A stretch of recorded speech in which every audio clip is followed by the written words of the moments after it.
Hello everyone, and a warm welcome along to Robin's TV Extra Time, where we look back at Plymouth Argyle 2, Bristol City 2 in the Sky Bet Championship in the company of former City players Leroy Rossignol and Lewis Carey. Lewis, what were your impressions of the game?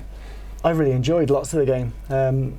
For a New Year's Day, fourth game in 9 days, I thought the energy from both groups of players, considering they both only made one change, I thought was excellent. I enjoyed loads of the football in the first half, again from both teams.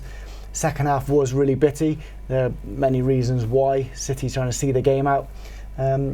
Overall, you probably would say it was a evenly matched contest, so a draw would be fair. However, City conceding in the last minute again will be bitterly disappointed. Yeah, Leroy, City were hoping to make it 3 wins on the spin for the first time in a year, and they were seconds away. And they should have done. When you're 2-1 up with seconds to go in the game, you should see it out. I thought there's some really good elements to the game from both sides. Plymouth certainly raised their game after obviously Wayne Rooney was released from his duties, and they caused problems going forward. And they're better players on the pitch as well. But when you get 2-1 up, as I said, with seconds to go in this division, see it out, get the win, and three wins on the spin would have been brilliant. As you say, Plymouth relieved Wayne Rooney of his services a day before the game, bottom of the table. Decent home record though, 16 points from their 18 that they've garnered in the Championship so far this season. We can have a look at the match stats now, and it paints the picture of a pretty even contest, Lewis. Very much so. I think the possession is in Plymouth's favour. A lot of that was in the first half because they had the overload in midfield and they had control for about 25 minutes of the game, and they created a lot of sort of half chances, shots from the edge of the box. The one from Hardy where they should have scored, is probably why the expected goals there is so high, because apart from that I can't remember too many clear-cut chances for Plymouth. And apart from that, it was overall it was very tight throughout the whole contest. Yeah, and City's second half performance I thought was really good. Dominated the first part of that second half, got the goal, and it was bitty, but absolutely fine being the away side. So lots of people say, "Oh, look at the stats; it was even, it was fair." 7 shots on target to 6, but going away from home, you get your noses in front, see it out, and take the 3 points, and that's what will be really disappointing for City. And one stat that's not covered there that I mentioned to you before was that they had almost double the amount of touches in Plymouth's box that Plymouth had in City's box. So the build-up play was pretty nice, and we'll see that as the goals come in now. But it was Plymouth who started much the brighter, which you'd expect, being at home and, like you say, responding to the managerial change. Yeah, they had the big chance, didn't they? The first big chance of the game, and the shape caused City a few problems because they put an extra man in midfield. Morgan Whittaker was playing as a number 10, and you see all the white shirts, the bodies marking no one, but that space in front of that back five caused them loads of problems because Al Hadj has the shot on this occasion, and Hardy. He sets it off and then he makes his way to the back post, does everything right, except he tries to smash this. Just stroke it into the net. Just stroke it back into the net. And there was a big let-off for City, and it took a little while for them to get to grips with the shape that Plymouth had with those extra midfield players, and fortunately they got away with that one. Bit of swerve, bit of dip on that shot, Lewis. Difficult conditions. That was Max O'Leary's first save of the game, and then called into action here, but a bit more comfortable. Yeah, very much so. Like we said, that was the big chance of the game. Most shots were from outside the box, but the area for City was against the ball. Their 2 outside centre-backs had no job to do because they loaded the midfield, Plymouth, so there was like 3 10s in there at times, whereas as the game went on and one of the outside centre-backs stepped in, like here again, Zach's debating, like, do I step in, do I leave it to Bird? The point is, a centre-back, you're the free player, you go and close a space at the moment. Dickie's generally marking Hardy, and once they come to terms with that and got the grips with it, they then started to dominate the game themselves. That was their strength, wasn't it, really? Whittaker, we mentioned about his quality, and he's been injured and they've lost 5 in the last 6, but he was sort of instrumental, wasn't he, in those early passages and later on in the game. Yeah, he was given a free role, and it was like he was told to find space. So when the 2 10s were in there initially, if one came short, he would go and stand in the central area or he'd stand wide. He was given the free role to go and find space and create the overload, and that's why the possession stats were so high at the start of the game. But Leroy, it was City who took the lead, and it was that man again, Anis Mehmeti, 3rd in his last 2 matches, 9 for the season. He's closing in on his best ever scoring season in a league campaign, the year they actually City signed him from Wickham, and you can see why. The confidence is flowing. Yeah, and this will be the easiest of his line as well. And he'll be thanking Nahki Wells. The build-up starts here. Zach Varner goes back to the keeper, and you're thinking at the top of the pitch, what's happening. But what Max Bird does really well, lets this run across his body. He's looking forward. He's in space. And Mill will try and keep a high line. I call it a line because it's nowhere near a line. Nahki Wells does really well to keep onside. And then he knows, he can see him out of the corner eye, he can see Anis out the corner eye, and he knows he's always going to play that pass because the keeper makes his mind up for him. I think, looking on it again, Anis is onside, he gets the benefit of the doubt. And lovely pass through though from Max Bird. It's beautifully weighted as well. The people say you can see a pass, but the weight of the pass is so important because it takes the keeper out of the game. Nahki does what every good striker should do. It's really unselfish, and it's a simple tap-in. So it's a really good start for City. After that early scare, that settled them down, and I thought they took control of the game. Nahki's in great form, isn't he, Lewis? As a defender, you're watching him at the moment and thinking, difficult to manage. Very much so. Like, has he got the legs to keep running you in behind? No, but it's the positions he picks up. He's always off the shoulder on the blind side, comes off on that little sort of 45-degree angle. So defenders think, do I come, don't I come? If they do come, you get runners in behind. If they stay, he's taking the ball really well, laying up, bringing teammates into games, into the game, and then he's getting a lot of assists through that. The one thing on Bird as well, listen, he's an exceptional footballer, and he's the assister of the assister at the moment, isn't he? So he's probably, at times you might not see his numbers being really high, whereas when you watch the game and the impact and some of his, like Leroy touched on, the weight of pass there is exceptional. So 1-0 at half time, pretty comfortable, and Nahki Wells nearly made it 2 seconds into the second. Yeah, look, the key to this isn't early cross, because you've got numbers in the box and they're all defending the 6-yard line, and Nahki finds that little pocket of space in front of that 6-yard line. Nice early cross, defenders can't go and defend it. You take a touch, they can get set, and he just does everything right. He just makes sure he has a really good contact, and as Lewis said in commentary, the only thing, he hits it too well and a little bit too close to the keeper, and you can't criticise him for that. And you felt, City have started off with a really good attitude to the game, some really good play. It wasn't to last, unfortunately. 1-1. Rami Al-Hajj. Now we're going to pick apart this goal a little bit more, a bit of a deep dive into this one, because, well, we'll see the excellent assist from Morgan Whittaker. You described it as sort of top level, the way he did it, but there are ways in which we feel it could be defended a little better.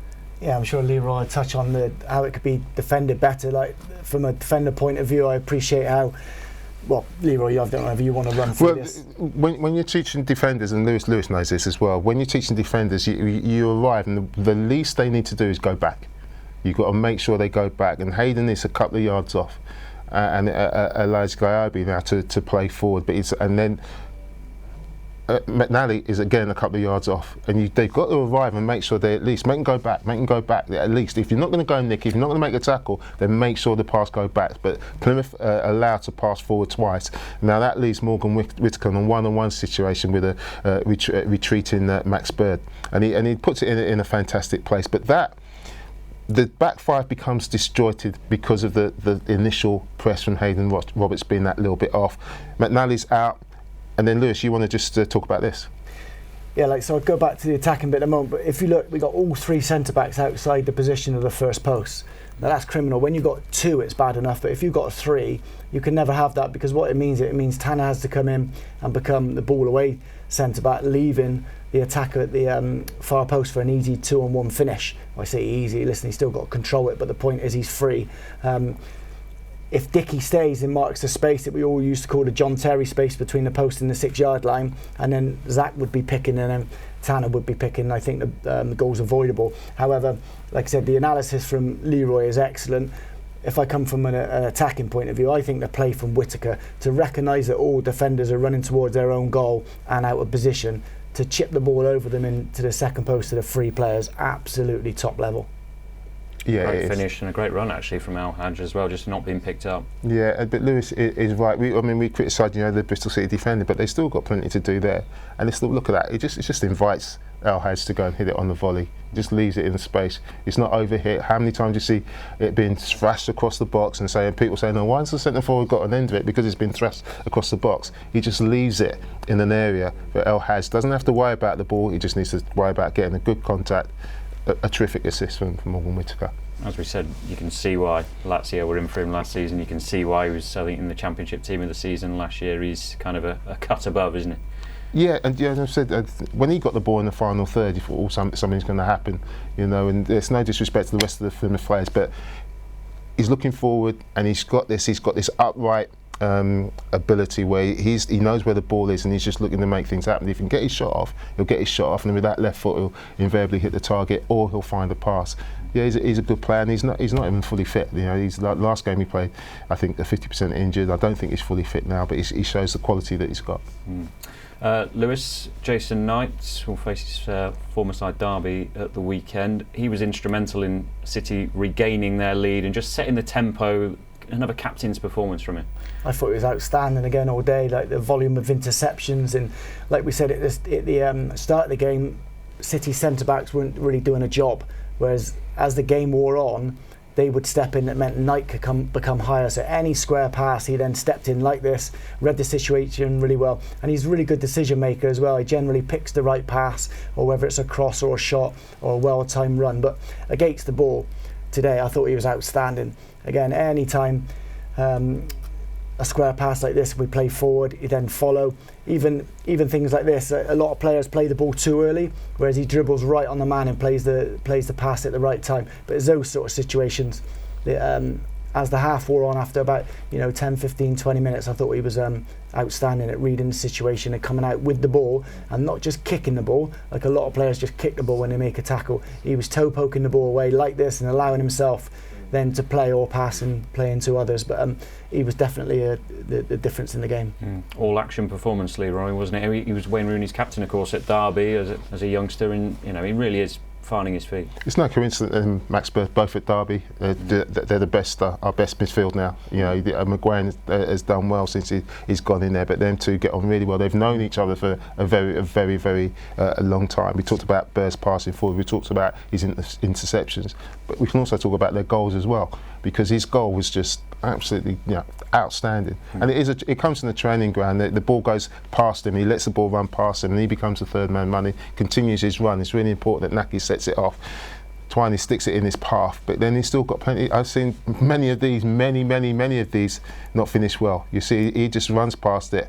Lovely little one-touch play in around the box. He looks across, there's no one there, I'll take responsibility and clip it over the goalkeeper. Absolutely top quality. And the reason why it looks easy, because he makes it looks very easy. He gets his head up and he's really patient. And I saw a Newcastle striker, Isak, they're talking about £100 million, miss one like that a couple of days ago. And that's a striker's finish of top quality. Beautiful that, Lewis, wasn't it? In front of the away end as well. They enjoyed that, making the journey down in the miserable weather. Yeah, and it's another team goal. So there's little bits of detail, isn't it? Like Mehmeti comes wide, it separates the wing back and the centre back. That means someone has to run between it. But Knight sees it. He runs off the back of his man in between that space. Really good hold-up play again from Naki Wells, and then Twine's always got the ability to find the runner with the right weight of pass. But the finish, like Leroy said, is exceptional. When you see the crowd behind, and when you see the crowd like that, that's why you realise what you do. As 90 minutes ticked over, I think City had possession and they seemed to have control over proceedings, but Julio Pleguezuelo gets his first for Plymouth and equalises. But frustration, really, I guess, is the key word here. I was a little bit frustrated before that, Rob, and you account for this. We'll look at the free kick, and look, and it's a great delivery, and Pleguezuelo, sticks it in the back of the net. But a couple of minutes before this, City had a corner, and again, we just look at it, maybe just a little bit deep, maybe. But I'll say the same to Lewis. I don't think they did a lot wrong. As a defender, or even a centre forward going back there, I'd say, right, I'll go back and defend that and get first contact. But you both said that the delivery was excellent. Yeah, absolutely fantastic. And and he'd done this a couple of times before. It's a tough one to defend against, and they get a little bit lucky. Obviously, with I think it comes with Obafemi's arm. It pops up, it could go anywhere, and it pops up to the centre half. My frustration is that it got to that, and then we had to see that, because City had the corner just before, and I was saying, and Jules Earthy was on, and Jules Earthy went running towards the ball, and Max I think he turned him away. They had a 2-on-1 situation. Just keep the ball, and it just, what it does. People say, well, City almost score from it, but what it does, it keeps the excitement up at Home Park. It feels like they go and get the ball, they pull it down, But if you just keep the ball away from him, and not only does it take the excitement out of the game, but it takes the energy out of him, because they're knackered. The right back was out on his legs. He couldn't get up at times. You keep the ball for another 2 minutes, I think the game's done. And that's what was a little bit frustrating for me, that they gave him the opportunity just to get down the other end. You know, the McNally tackle, you know, I think you're absolutely right, Lewis. I didn't think it was a foul, but you see them give them all the time. Lewis said in commentary, it's not. But the referee's always going to give that to the home side because there's contact there, because he gets the ball and the man, and they get the opportunity to get the equaliser. So another late goal conceded, Lewis. It's cost City a few points this season, but it's Derby next at home, another team below City in the table. I mean, it brings, I guess, to an end this really congested period, 5 games in I think 13 days, where City have picked up really valuable points and actually have some momentum going into this game. Very much so, and I know we say about the late goals. I thought from 60 minutes onwards, I thought they managed the game really, really well. And you manage the game normally by taking the sting out of it, by keeping the ball, being really slow and getting the ball back in play, or drawing fouls all the time. And they did that really, really well. The last part of just keeping the ball. So you thought that they may have learnt from the sort of 5 or 6 games in the past where they conceded late goals. Unfortunately, not so. But that might come on the New Year's resolution. But moving forward, Derby's a winnable game at home, and I think they're going to get so much confidence from the last 3 performances. Chance for a revenge as well. I remember obviously Portsmouth beat City on their own patch, and then City reversed their fortunes at Ashton Gate just recently, and now it's the same with Derby. You did a bit of a number on City at Pride Park. I seem to recall Paul Warne, obviously physical teams, quite a direct team, different opposition for this weekend. Yeah, and a different kettle of fish away from home. They could defend a lot deeper. At home they've got to get up and get at it. You say revenge. That's not in Liam Manning's mind. It's just the next game. They've got to make sure they approach it as that. But Lewis is absolutely right. Another winnable game at home. City are terrific at home. Derby will be more worried about Bristol City than Bristol City should be worried about Derby. Good stuff. Thanks ever so much for your analysis and your company, Leroy Senior and Lewis Carey. Great to have them alongside us in the Robins TV studio. We hope you've enjoyed Robins TV Extra Time. There'll be more of this after the game against Derby on Saturday. It's a 3 o'clock kick-off. Our coverage starts at 2:30, and then Robins TV Extra Time will follow 24 hours after. We hope you can join us for that one. But for now, from everyone at Bristol City Football Club, Happy New Year.